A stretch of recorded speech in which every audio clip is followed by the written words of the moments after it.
देखो डिवीजन का पहले बता दो तुमको, एक नॉर्मल सा पहले डिवीजन लेते हैं हम। सपोज हमने लिया 5 से हमने डिवीजन लिया, ठीक है, और हमको 5 से डिवाइड करना है 1000, या 1000 भी नहीं, हटाओ, पहले तो ऐसा लगाते हैं 1125 को सपोज हमको डिवाइड करना है। तो नॉर्मली हम जो डिवीजन का क्वोशंट लिखते हैं वो इधर लाइन खींच के इस साइड में हम लिखते हैं, राइट साइड में लिख देते हैं हम, मगर वो सही तरीका नहीं है लिखने का। अगर उस तरीके से आप लिख रहे हैं इसका मतलब कि डिवीजन का फंडा आपको सही से क्लियर नहीं है, ठीक है। तो अब हम बता रहे हैं असल में होता क्या है ये। असल में जो हम डिवीजन कर रहे हैं वो कैसे कर रहे हैं। अच्छा मान लो ऐसे लिखते अगर तो कैसे लिखते, 5 2 ज़ा 10 लिखते और घटाने लगते। तो अब तुम खुद सोचो, ये जो 2 हमने लिखा है इसके बारे में हमको कुछ भी पता नहीं है कि 2 यहाँ पे मतलब जो क्वोशंट आएगा एक पूरा नंबर आएगा ना, 2 आएगा, फिर कोई और डिजिट आएगा, फिर कोई और डिजिट आएगा, हो सकता है कोई और डिजिट भी आ जाए, ऐसे इसका तो 3 ही डिजिट आएगा। तो हमको 2 के बारे में पता नहीं है कि 2 200 है या 20 है या 2 है या 2000 है, क्या बनेगा आगे नहीं पता है हमको। वैसे ही सपोज डिवीजन करते वक्त यहाँ पे भी कोई नंबर आया 3, तो हमको कुछ पता नहीं है कि आगे जो है मतलब 3 के आगे कितना डिजिट आने वाला है। तो उसका मतलब 3 एग्जैक्टली किस चीज़ के लिए स्टैंड कर रहा है हमको नहीं पता है।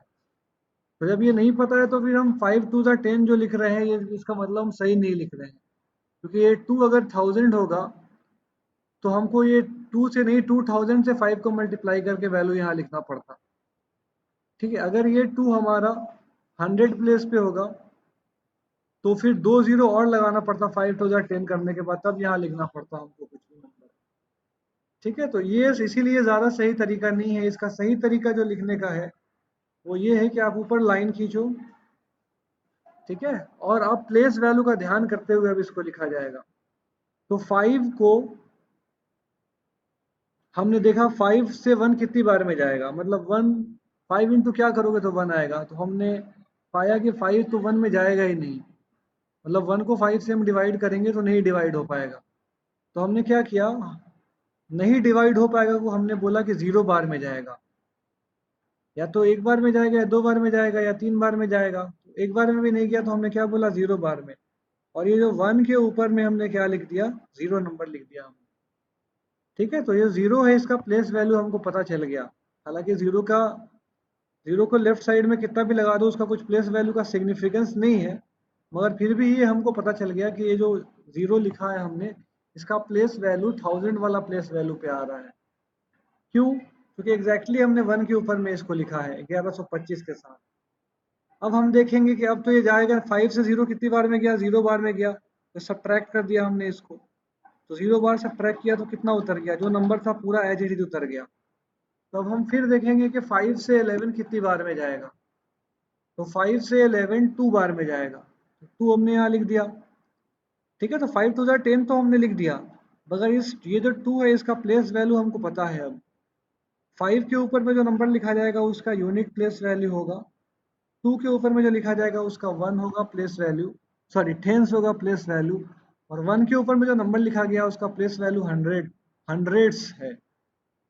तो 5 दूना 10 हमने लिखा तो ये 2 नहीं 200 है, तो इसीलिए हमने यहाँ 2 ज़ीरो और लगा दिया, ठीक है। तो अब हमने सब्ट्रैक्ट किया, 5 यहाँ आ गया, पूरे को सब्ट्रैक्ट किया मतलब 1125 में से 1000 को, 2 यहाँ आ गया और 1 यहाँ उतर गया, ठीक है। 1 माइनस 1 0 हो गया।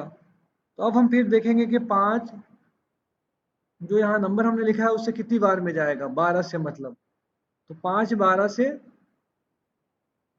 2 बार में जाएगा, तो हमने यहाँ पे 2 लिख दिया।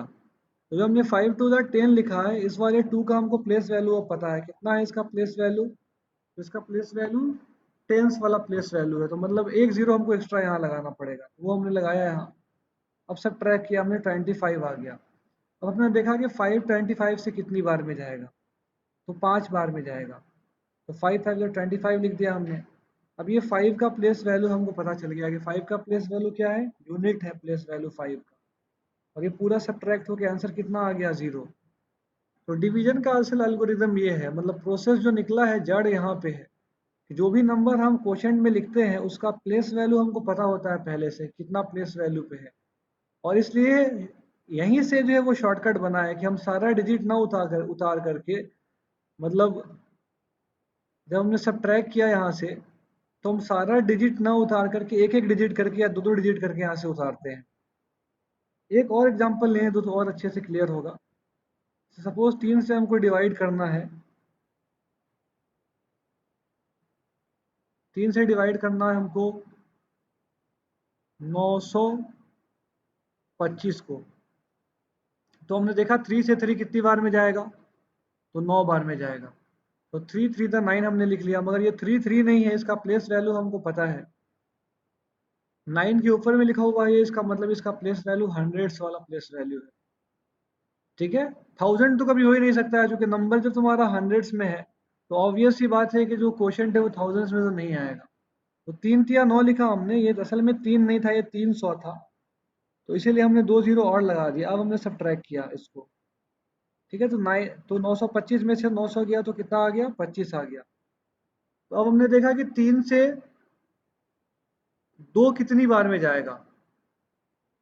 ठीक है, तो 3 से 2 तो नहीं जाएगा, तो 3 से 2 नहीं जाएगा, तो फिर हमने क्या किया, इस वजह से यहाँ पे जो है एक जीरो लिख दिया हमने। या ये भी ज्यादा कॉम्प्लेक्स हो रहा है अगर, तो चलो यहाँ 4 लिखते हैं, इसके बाद ये वाला एग्जांपल लेंगे 925 वाला। 4 लिखा हमने, तो अब हमने देखा कि 3 से 4 कितनी बार में जाएगा, तो 1 बार में जाएगा।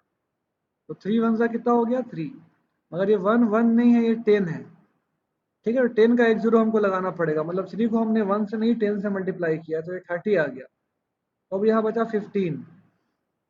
तो अब हमको जो 3 से लगाना है वो यूनिट प्लेस वाले नंबर से लगाना है हमको, 3 को मतलब डिवाइड करना है। ठीक है, मतलब यहाँ पे जो लिखा जाएगा वो यूनिट प्लेस का नंबर होगा वो। तो अब हम देख लेंगे सीधे सीधे, 3 से 15 कितनी बार में जाएगा, 5 बार में जाएगा। तो 3 पचे कितना हो गया, 15 हो गया। ठीक है, ये कट कटा करके फाइनल आंसर आ गया 0। यही 925 वाला भी एक लेके देखते हैं, 3 से 925 को भी डिवाइड करके देखते हैं। तो 3 से 3 तो गया 9 बार में, मतलब 300 से हमने डिवाइड किया तो 900 यहाँ आ गया। सब्ट्रैक्ट किया हमने, ये कट गया, 2 5 यहाँ उतर गया। अब जो अगला नंबर लिखा जाएगा वो टेंस प्लेस वैल्यू पे लिखा जाएगा। तो इसीलिए यहाँ पे टेंस वाला डिजिट को हम, मतलब जो टेंस डिजिट है 25 क्या है, 25 टोटल जो है टेंस में ही आ रहा है ना, हंड्रेड्स में तो जा नहीं रहा है। तो चूंकि नंबर टेंस पे लिखा जा रहा है तो सीधे हम 25 में भी लगा सकते हैं। ठीक है, मगर फिर भी हमने जो है यहाँ से चेक किया कि 3 से 2 कितनी बार में जाएगा। 3 से 2 जब नहीं जाएगा तो यहाँ पे हमको क्या लिखना पड़ेगा, 0 लिखना पड़ेगा। फिर यहाँ हमको 0 से एक बार घटाना पड़ेगा, फिर 25 हमने लिख दिया यहाँ। अब क्या किया हमने, 3 से हमने चेक किया कि 25 कितनी बार में जाएगा भाई, तो 8 बार में जाएगा। तो 3 अट्ठे कितना आ गया, 24। ये सब्ट्रैक्ट हो गया, 5 में से 4 गया 1, यहाँ 0 आ गया। ठीक है, तो अगर हम ऊपर में लिखते हैं तो हमको प्लेस वैल्यू पता होता है और वहीं से वो शॉर्टकट निकला है। अब इसी को हम कैसे डिवाइड करते हैं, पहले वाले तरीके से ऐसे डिवाइड करते, 3 तिया 9 करते, 9 में से 9 घटा 0, फिर 2 लिखते हम, फिर पूछते कि 3 से 2 कितनी बार में जाएगा। नहीं जाएगा तो यहाँ 0 लगाते। फिर हम पूछते 3 से 25 कितनी बार में जाएगा, 5 यहाँ लिख करके 8 बार में जाएगा। तो 3 अठे 24 लिखते और रिमाइंडर कितना आ जाता, 1 आ जाता।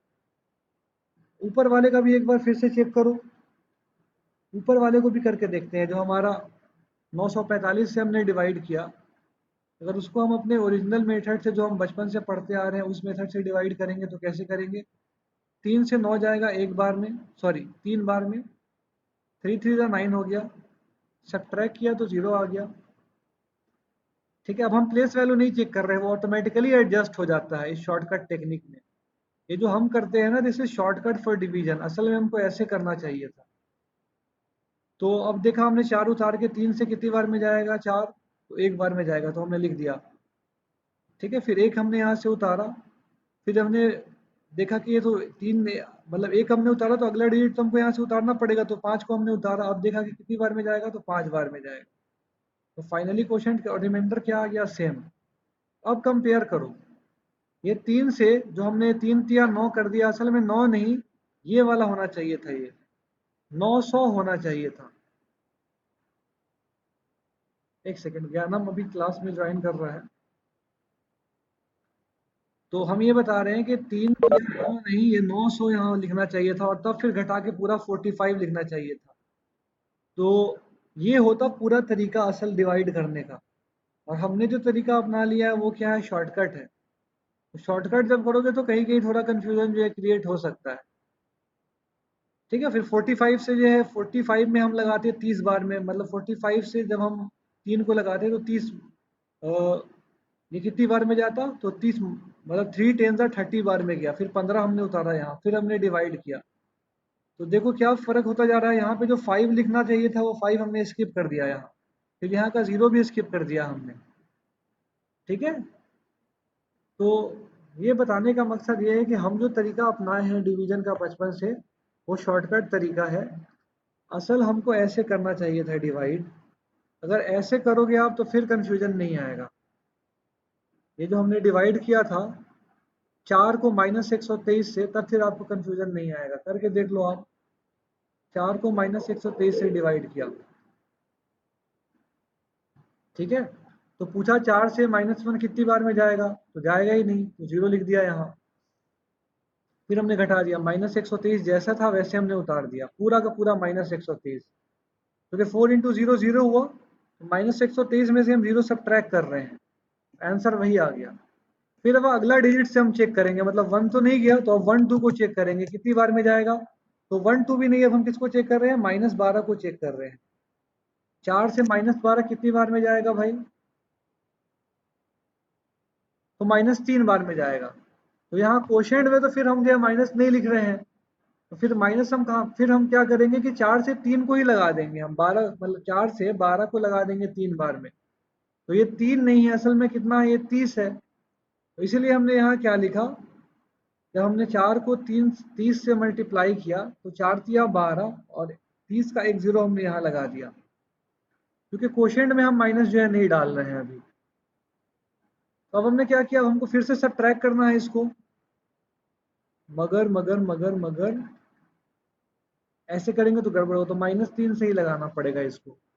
तो 0 का तो फिर कोई सिग्निफिकेंस रह नहीं गया यहाँ, मतलब -03 लिखो या फिर -3 लिखो, वो तो बात सेम ही है ना। पहले वाले 0 का कोई सिग्निफिकेंस नहीं होता है। जैसे डेसिमल के बाद एंड में कितना भी 0 लगा दो उसका कोई सिग्निफिकेंस नहीं होता है, वैसे ही डेसिमल से पहले जो लास्ट सिग्निफिकेंट फिगर है आपका, उसके लेफ्ट में कितना भी 0 लगा दीजिए तो कोई फर्क नहीं पड़ेगा। तो हमने कितनी बार में लगाया इसको, -3 नहीं, -30 बार में, -120 आ गया। अब हमने क्या किया, ये माइनस को का साइन चेंज करके जब सब्ट्रैक्ट करेंगे तो नीचे वाले माइनस का तो साइन चेंज हो जाएगा ना। सब्ट्रैक्ट करते वक्त जो भी साइन यहाँ होता है उसको चेंज करके तब फिर जो है सब्ट्रैक्ट करते हैं। मतलब -130 में से हमको -120 सब्ट्रैक्ट करना है अगर, तो ये माइनस माइनस ऐड होकर क्या बन जाएगा, प्लस बन जाएगा। तो अब देखो -130 प्लस 120 कितना आया हमारा, ये हमारा -3 आया। और फिर देखेंगे 4 से -3 कितनी बार में जाएगा, तो कितनी बार में भी नहीं जाएगा। ठीक है, तो फाइनल आंसर कितना आ गया, 0। तो इसीलिए अब हम 4 को सॉरी -123 को हम लिख सकते हैं, -123 बराबर 4 गुने -30 और फिर -3। तो ये 4m -3 के फॉर्मेट का हो गया। m का रोल -30 प्ले कर रहा है, m तो कोई भी इंटीजर हो सकता है। तो ये बस मैं बताना चाह रहा था कि ये यहाँ -3 क्यों उतरा था ऊपर में। -3 इसलिए उतरा था क्योंकि हमने -123 में 120 ऐड किया था, यहाँ से वो चीज़ नहीं दिख रहा है। यहाँ से तो हमें दिख रहा है कि -12 में -12 हमने ऐड किया तो 0 हो गया। फिर ये समझ में नहीं आ रहा है कि यहाँ से जो 3 उतरना चाहिए थे, -3 कैसे बन गया। ये ऐसे बन गया क्योंकि ये 3 3 नहीं 30 था, तो यहाँ -120 होना चाहिए था। तो -120 सॉरी -123 और +120 कितना बना दिया, -3 बना दिया। तो फिर हमने लास्ट में एक 0 डाल के यहाँ पे छोड़ दिया। तो अगर ये समझ में आ गया है तो ठीक है, नहीं समझ में आया है तो लॉजिक से इसको कर लेना, मतलब कोई बड़ी चीज़ नहीं है ये। पॉजिटिव नंबर लेके करोगे तो उसी से नेगेटिव का भी तुमको नेगेटिव वाला पार्ट भी समझ में आ जाएगा। जैसे 123 को हम करेंगे तो क्या लिख सकते हैं, 123 इज 4 इंटू 30 +3 है। ठीक है ना। तो -123 क्या हो जाएगा, -123 जब आप करोगे इसको तो क्या करना, कोशेंट जो हमारा आया उसका भी साइन चेंज कर दिया और रिमाइंडर का भी साइन चेंज कर दिया, तो ये बन गया 4 इंटू -3 मतलब 4m-3 के फॉर्मेट का। 4m-3 और 4m+1 क्या होता है, सेम चीज होता है। ठीक है, तो डिवीजन का एल्गोरिदम समझ में आ गया तो आ जाना चाहिए समझ में, कुछ मुश्किल चीज नहीं था। ठीक है, नहीं आया तो फिर -123 है उसको प्लस करके लिख लेना और बाद में कोशेंट और रिमाइंडर पे माइनस साइन लगा देना, तो आपको पता चल जाएगा किस फॉर्मेट का नंबर बना। कुछ कुछ समझ में आया या कुछ भी समझ में नहीं आया? आया। भी और पूरा समझ में आया। ठीक है, चलो पूरा समझ में आ गया तो फिर अच्छी बात है। अब जरा एनसीईआरटी खोल लेते हैं एक बार। आपको स्क्रीन नहीं दिख रहा होगा, अभी दिख जाएगा। ट्रिगोनोमेट्री,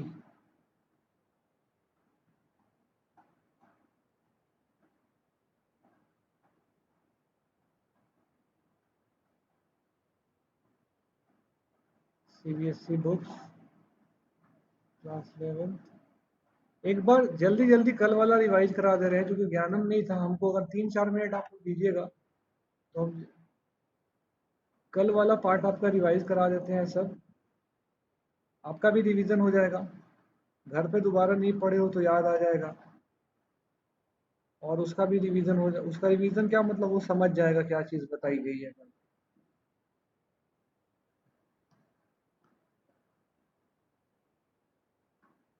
तो कल जो बताया गया है ज्ञानम, सबसे पहले तो ये वैल्यूज लिखना सिखाया गया।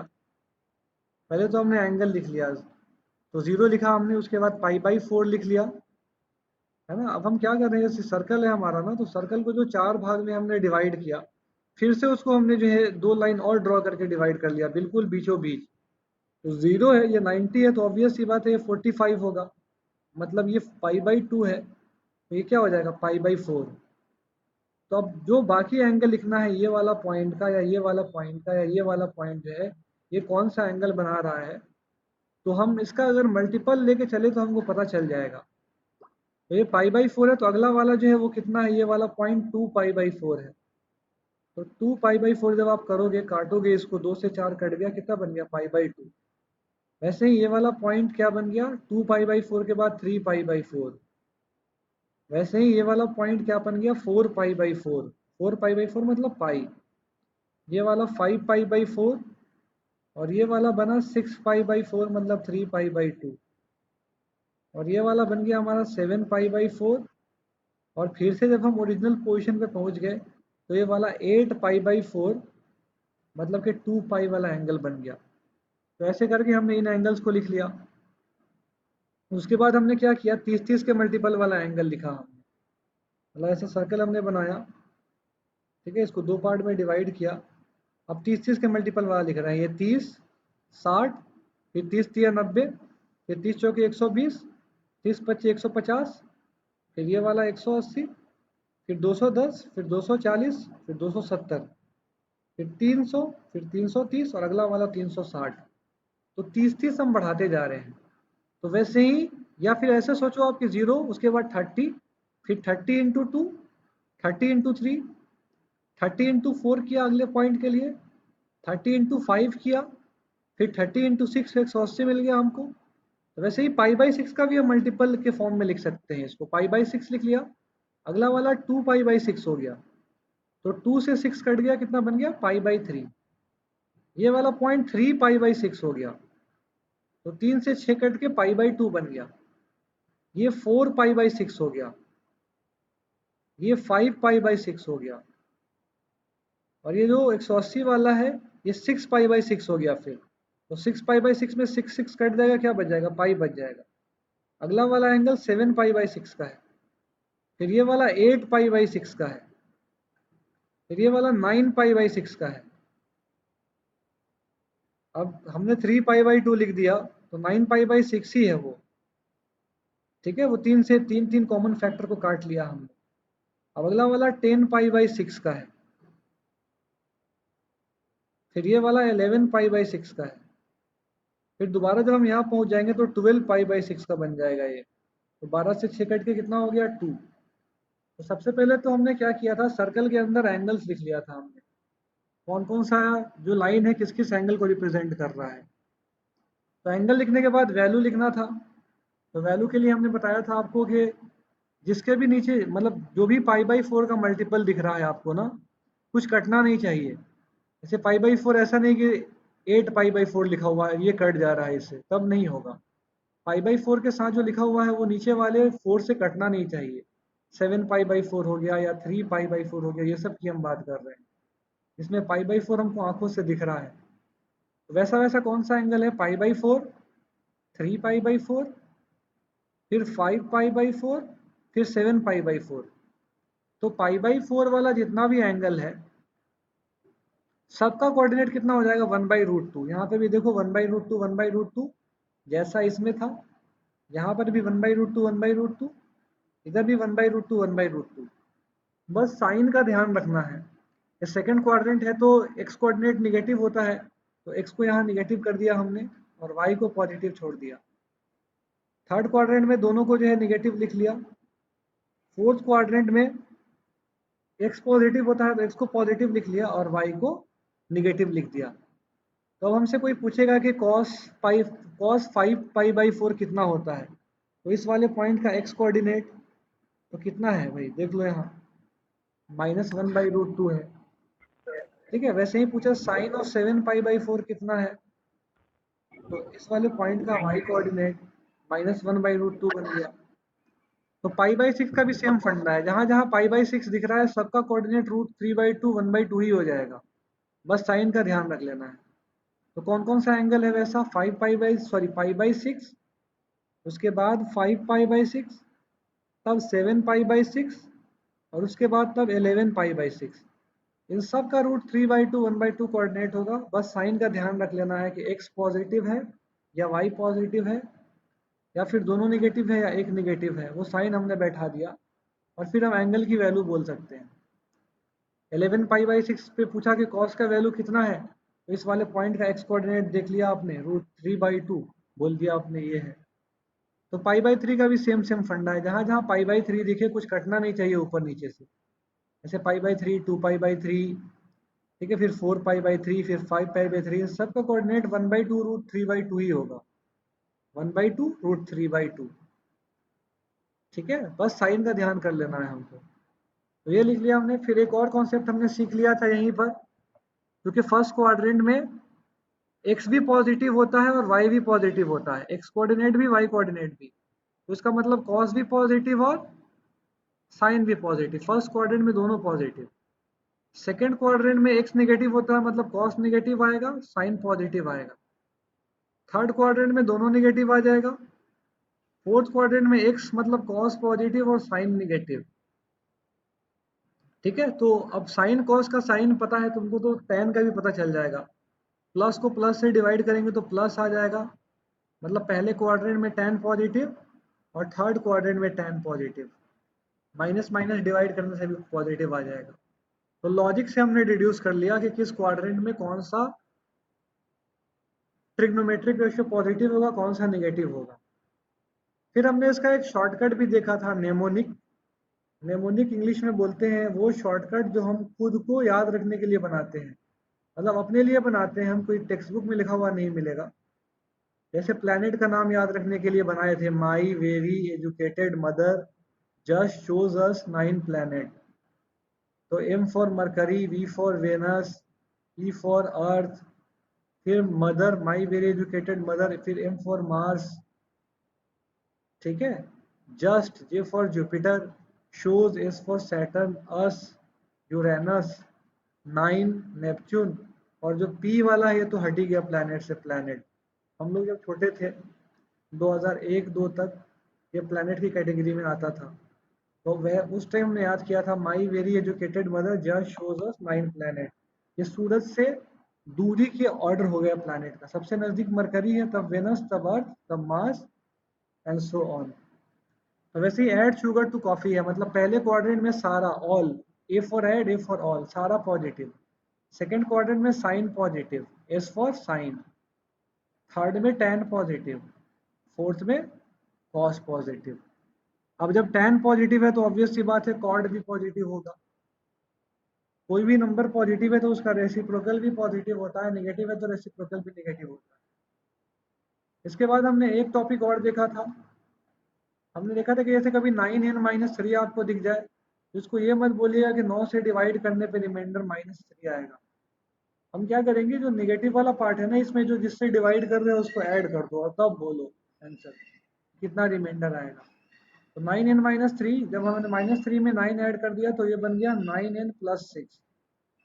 मतलब 9s-3 लो या 9n+6 लो, दोनों का मतलब ये हुआ कि 9 से डिवाइड करने पे रिमाइंडर 6 आएगा दोनों फॉर्मूला से। ठीक है, कैसे आएगा तो हमने यहाँ ये कैलकुलेशन करके दिखाया था, वीडियो देखोगे तो समझ में आ जाएगा, एक बार रिवीजन कर लेना इसको वीडियो देख के। फिर हमने जो है कुछ पोजीशंस मार्क किए थे, ये लास्ट टॉपिक था। जैसे ये हमारा जो पॉजिटिव एक्स वाला है, जो पॉजिटिव एक्स वाला जो लाइन है या रे है, इसके लिए कौन कौन सा एंगल है। तो इसके लिए तो 0 डिग्री है, फिर एक बार पूरा घूम जाओ फिर यहीं पहुंच जाओगे 360 डिग्री पे, मतलब 2 पाई रेडियन पे। फिर 360 डिग्री घूम जाओ या फिर 2 पाई घूम जाओ तो 4 पाई वाला एंगल भी ये हो जाएगा। 6 पाई वाला एंगल भी इसी लाइन पे लाई करेगा। 8 पाई वाला एंगल भी इसी लाइन पे लाई करेगा। 10 पाई वाला एंगल भी इसी लाइन पे लाई करेगा। वैसे ही जब हम एंटी क्लॉकवाइज घूमे थे तो हम 2 पाई 4 पाई ये सब पाए थे। अगर हम क्लॉकवाइज घूम जाए इसी में, मतलब यहाँ से शुरू करें हम ऐसे घूम के यहाँ पहुँच जाए क्लॉकवाइज, तो हमने कितना रोटेट किया, -360, मतलब -2 पाई। ठीक है, तो फिर -4 पाई, फिर -6 पाई। तो हमको ये पता चला इन सारे नंबर्स में कॉमन बातें देख करके कि जो पॉजिटिव एक्स वाला जो हमारा लाइन है ना, इसमें कौन कौन सा एंगल कौन कौन सा एंगल लाई करेगा, तो इवन मल्टीपल ऑफ पाई लाई करेगा। देखो पाई के साथ इवन नंबर लिखा हुआ है, 2, 4, 6, 0, -2। तो ये तो पाई तो हमने लिख लिया और इवन मल्टीपल के लिए हमने 2n लिख दिया। मतलब पहला जो हमारा ये पोजीशन है ये 2n पाई वाला पोजीशन है। वैसे ही दूसरा पोजीशन जो है ऑड मल्टीपल ऑफ पाई का पोजीशन है, 2n+1 पाई का। और तीसरा पोजीशन हमने देखा था कि 4n+1 पाई बाई 2 का पोजीशन है, ये वाला पॉजिटिव वाई वाला। और नीचे वाला जो पोजीशन है वो 4n+3 पाई बाई 2 का पोजीशन, निगेटिव वाई वाला। ठीक है, मतलब इसमें पाई बाई 2 के साथ इस पोजीशन पे, जैसे फोर्थ की बात कर ले नीचे वाले की, तो इस पोजीशन पे जो है वो एंगल आएगा पाई बाई 2 के साथ, जिसको हम 4 से डिवाइड करें तो रिमाइंडर 3 आएगा। जैसे 3 को 4 से डिवाइड करेंगे तो रिमाइंडर 3 आएगा। 7 को 4 से डिवाइड करेंगे तो रिमाइंडर 3 आएगा।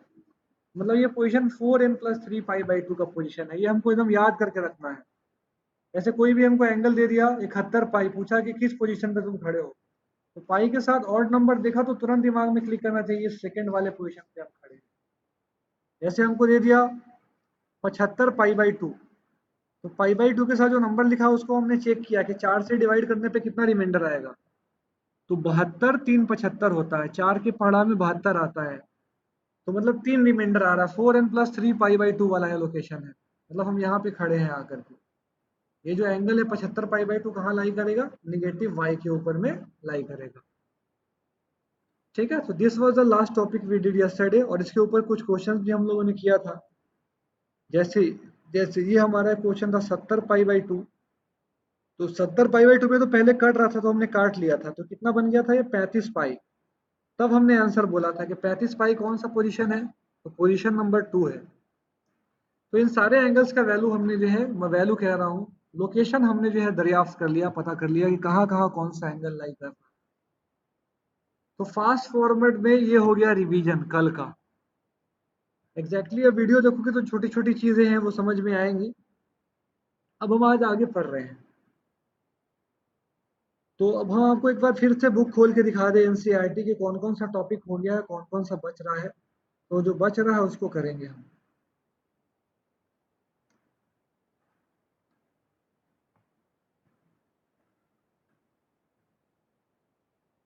तो जो सेकंड चैप्टर है इसमें हमारा ये सब हमने वैल्यू निकाल लिया है। 90 डिग्री के मल्टीपल पे साइन कॉस का कितना वैल्यू है। ठीक है, ये वाला भी हमको पढ़ना है कि सेक कहाँ डिफाइंड नहीं है और कॉस कहाँ डिफाइंड नहीं है, वो सेक कहाँ डिफाइंड नहीं है, ये सब चीज़।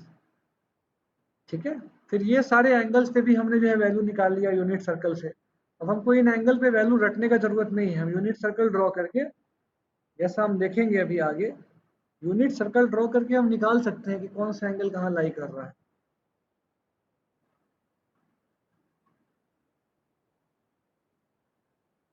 वैसे ही साइन ऑफ ट्रिग्नोमेट्रिक फंक्शन भी हमने जो है किया था, मतलब कौन से क्वाड्रेंट में कॉस पॉजिटिव है, कौन से क्वाड्रेंट में साइन निगेटिव है, किसमें कौन पॉजिटिव है, ये हमने कर लिया था। ये पूरा टेबल वही है। तो लॉजिक से ये टेबल हम ड्रॉ कर सकते हैं। लॉजिक से ड्रॉ करने का मतलब कि एक्स कोऑर्डिनेट किस में पॉजिटिव होता है, वाई कोऑर्डिनेट किस में पॉजिटिव होता है, हमको वो पता है। और साथ साथ हमको ये पता है कि यूनिट सर्कल पे एक्स कोऑर्डिनेट कॉस थीटा देता है। तो ऑब्वियस सी बात है, जहाँ जहाँ एक्स कोऑर्डिनेट पॉजिटिव होगा वहाँ वहाँ कॉस थीटा क्या हो जाएगा, पॉजिटिव हो जाएगा। और जहाँ जहाँ एक्स कोऑर्डिनेट निगेटिव होगा वहाँ वहाँ कॉस थीटा निगेटिव हो जाएगा। ठीक है, तो अब हमको जो टॉपिक छूट रहा है इसमें वो है डोमेन एंड रेंज। ठीक है, डोमेन एंड रेंज के अलावा ये ग्राफ, ये दो इंपॉर्टेंट टॉपिक है जो अभी रह गया है। मगर इन टॉपिक को हाथ लगाने से पहले हम एक्सरसाइज का कुछ क्वेश्चन कर लें। आसान आसान क्वेश्चन है, क्लास 10th में भी पढ़ के आए हो तो ये सब हो जाएगा। क्लास 10th में आप पढ़ के आए हो तो ये सब आप निकाल लोगे। तो हम ऐसा करते हैं, इसको पेस्ट करते हैं, निकालते हैं, फिर हम डोमेन रेंज ये सब पढ़ेंगे।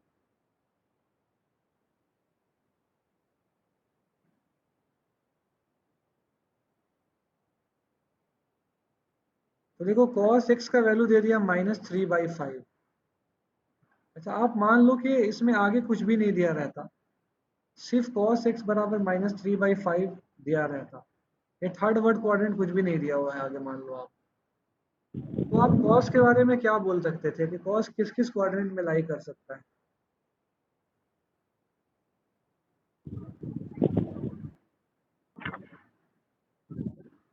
बोलो। cos -3π/5 किस किस क्वाड्रेंट में लाई कर सकता है? मतलब नहीं समझ रहे हो, इसे cos थीटा निगेटिव दिया हुआ है ना, तो cos थीटा निगेटिव दिया हुआ है, तो cos थीटा निगेटिव किस किस क्वाड्रेंट में होता है? सेकंड क्वाड्रेंट में हो सकता है, थर्ड में हो सकता है। दूसरा में और तीसरा में, हाँ, सेकंड में और थर्ड में। तो अगर ये नहीं दिया रहता, थर्ड क्वाड्रेंट में है, तो हमारे पास दो ऑप्शन फिर हो जाता, या तो सेकंड में लाई कर रहा है या तो थर्ड में लाई कर रहा है। तो क्लैरिफाई करने के लिए उसने बता दिया कि भाई ये सेकंड में लाई नहीं कर रहा है, कहाँ लाई कर रहा है, ये थर्ड में लाई कर रहा है। तो अब हम इस क्वेश्चन को बना सकते हैं। तो कैसे बनेगा, सब हम पढ़ के आए हुए हैं पहले। कॉस से साइन हम निकाल सकते हैं, कॉस को साइन में कन्वर्ट करना आसान होता है। तो साइन स्क्वायर एक्स क्या होता है भाई, ये होता है 1 माइनस कॉस स्क्वायर एक्स। ठीक है, तो 1 माइनस कॉस एक्स का वैल्यू कितना दिया हुआ है, -3/5। तो इस पूरे का स्क्वायर कर दिया हमने। ठीक है, तो हमको क्या मिल रहा है, साइन नहीं मिल रहा है, साइन स्क्वायर अभी मिल रहा है। ठीक है, तो फिर हमको साइन स्क्वायर एक्स क्या मिल गया, यहाँ से अगले वाले स्टेप से 1 माइनस, और -3/5 का स्क्वायर कितना हो जाएगा, 9/25, है ना।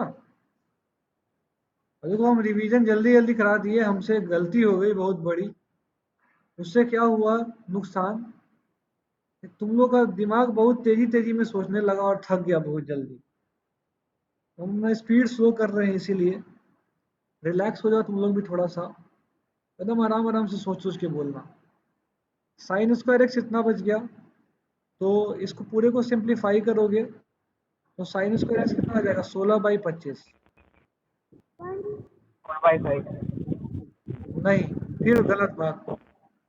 Plus minus 4/5। हम तुम लोग कितनी बार बताए हैं, अभी याद कर लो। एक से अब ये क्लास 11 के लिए तो एकदम रट के रखो, नहीं याद रहेगा तो भूल करोगे फिर। एक्स स्क्वायर अगर 25 दिया हुआ है तो मैथ का रूल है x बराबर ±5, क्योंकि ये इक्वेशन है ना, इक्वेशन जिस जिस रियल नंबर पे सेटिस्फाई हो जाएगा वो नंबर इसका सोल्यूशन हो जाएगा। तो -5 का स्क्वायर 25 होता है, 5 का स्क्वायर भी 25 होता है, तो x का 2 आंसर आ गया, 5 भी और -5 भी। मगर सिर्फ तुमसे √25 लिख करके पूछे कि √25 कितना होगा भाई, तो क्या बोलोगे फिर? होगा। +-5 या 5? सिर्फ 5 बोलोगे, एकदम याद कर लो इसको। और कोई दूसरा कोई बात बोले तो बोलना उसको सीधे कि आप गलत बोल रहे हैं। पूरे दुनिया में मैथ का यही रूल चलता है। सिर्फ सर इसको ट्रायंगल, ट्रायंगल बना के भी इसको कर सकते हैं, मगर ट्रायंगल नहीं बनाएंगे, ज्यादा अच्छा होगा ट्रायंगल ना बनाना। ठीक है, बना के कर लो, फिर साइन लगा दो कि कोई प्रॉब्लम नहीं है, आंसर सही होगा। मगर ज्यादा सुंदर लगेगा कि ना बना करके हम करें और यहाँ पे एक वैल्यू नेग्लेक्ट करें, और जो वैल्यू हम नेग्लेक्ट करें उसका कारण लिखे हम कि क्यों नेग्लेक्ट किए हम उस वैल्यू को। तो ये तो तुम नोट करके पहले इसको लिख ही लेना साइड में, एकदम बड़ा बड़ा स्टार लगाना इस पे 3, ताकि रिवीजन के टाइम एकदम ध्यान रहे। जैसे एक्स स्क्वायर बराबर 25 मतलब x बराबर +-5, √25 मतलब सिर्फ 5।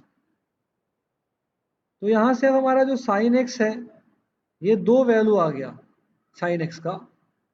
ठीक है, ये तो 2 में से हम बस एक लिखेंगे, एक आएगा 4/25, एक आएगा -4/25।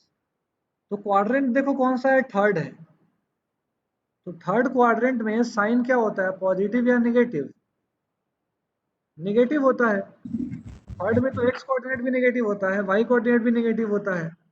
तो साइन एक्स बराबर हम लिखेंगे यहाँ सिर्फ और सिर्फ -4/5, और रीजन लिखेंगे ब्रैकेट में, neglecting 4/5 as x lies in, x मतलब एंगल, ये किस क्वाड्रेंट में लाई कर रहा है, थर्ड क्वाड्रेंट में लाई कर रहा है।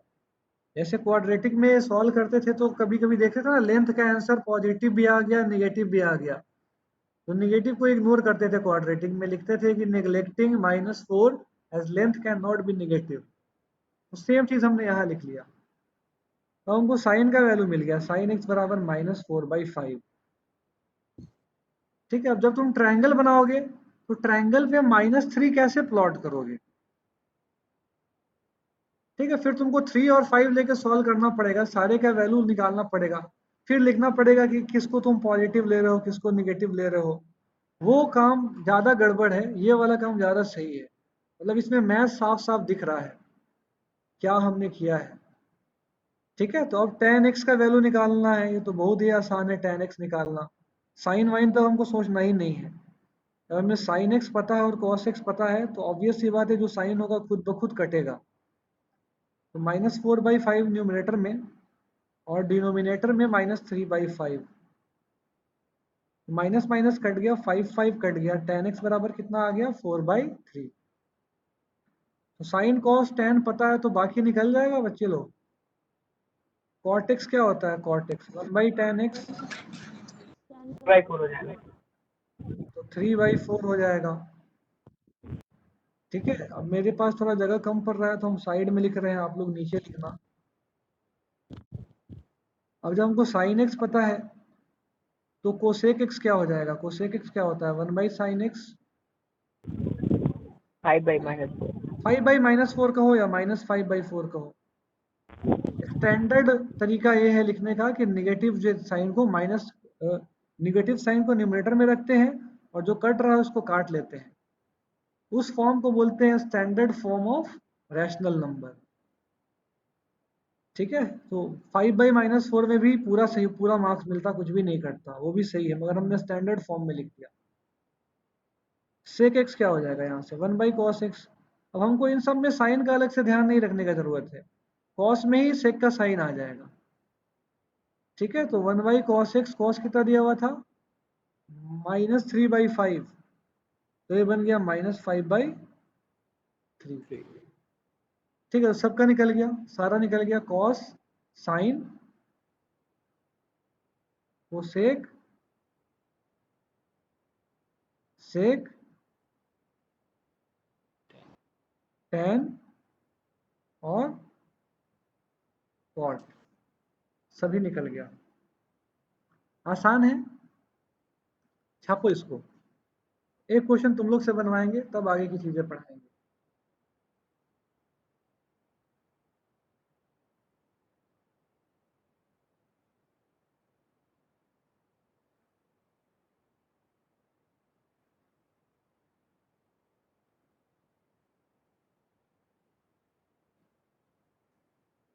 एनसीईआरटी का दोनों बुक सब ले लो। एनसीईआरटी मतलब एनसीईआरटी और उसका एग्जाम्पलर, दोनों मिला करके एनसीईआरटी बोलेंगे हम। और उसके अलावा फिर एक कोई साइड बुक एनसीईआरटी के अलावा, आरएस या आरडी या एमएल, कोई सा भी, या इस चैनल का भी बुक आता है मैथ्स का, वो भी ठीक ही होता है। कुछ नहीं लिए हो तो हम रिकमेंड करेंगे कि एमएल अग्रवाल ही लो, क्योंकि एमएल अग्रवाल साहब जो हैं वो सीबीएसई में जो पेपर सेट होता था, सालों तक उसके हेड थे मैथ डिपार्टमेंट के। तो उनके जो बुक में क्वेश्चंस हैं, मतलब जितना सिलेबस है उससे उसी से स्टिक करते हुए है, इधर उधर नहीं भागा है क्वेश्चन। और थ्योरी भी सबसे अच्छा उसी में समझाया हुआ है, एमएल अग्रवाल। लिख लिए ये वाला सब?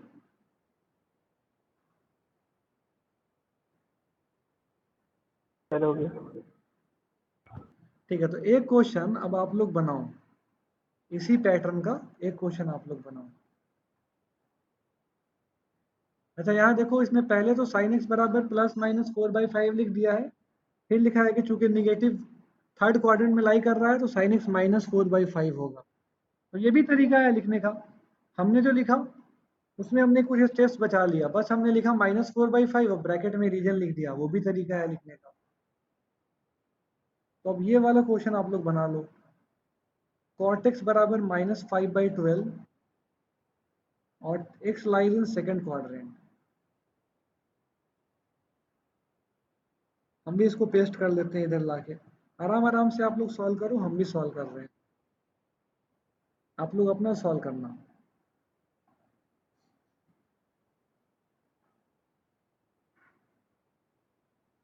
तो पूछता है कि अदर टी रेशियोज बराबर व्हाट, बाकी टी रेशियो का वैल्यू कितना होगा।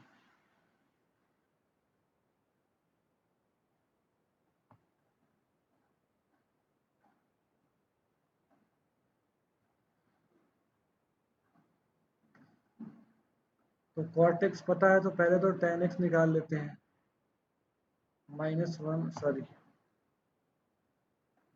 1/cot x, मतलब 1/-5/12, मतलब -12/5 या 12/-5। ये निकल गया हमारा tan x। ठीक है, अब हमको tan पता है तो tan से sec निकालना आसान होता है।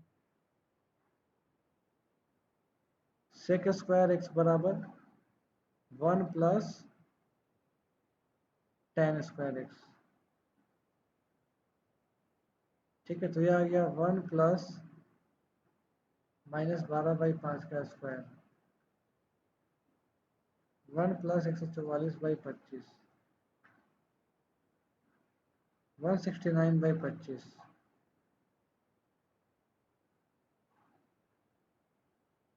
ठीक है, तो हमारा इसका मतलब सेक स्क्वायर एक्स आया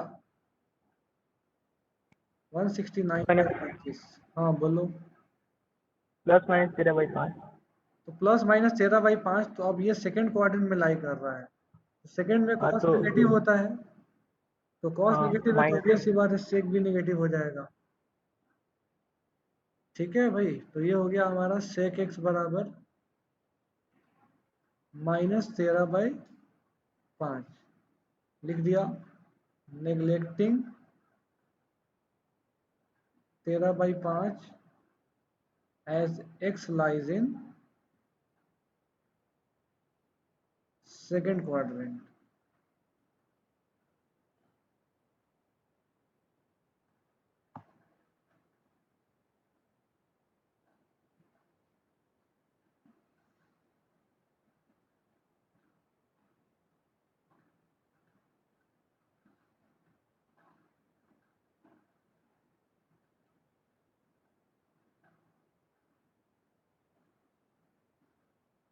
ठीक है, ये हो गया। तो सेक निकल गया तो फिर कॉस निकल जाएगा, 1/sec x बराबर -5/13। साइन निकालने का बहुत सा तरीका है। tan इंटू कॉस से भी साइन आ जाएगा। tan इंटू कॉस से क्यों साइन आएगा? tan x into cos x से। तो आप खुद सोचो, tan x बराबर क्या होता है? साइन बाई कॉस, और एक कॉस लिखा हुआ है इधर, तो कॉस से कॉस कट गया, तो tan x और cos x को मल्टीप्लाई कर दे तो उससे भी आ जाएगा, या फिर 1 - cos² x करके भी ला सकते हैं।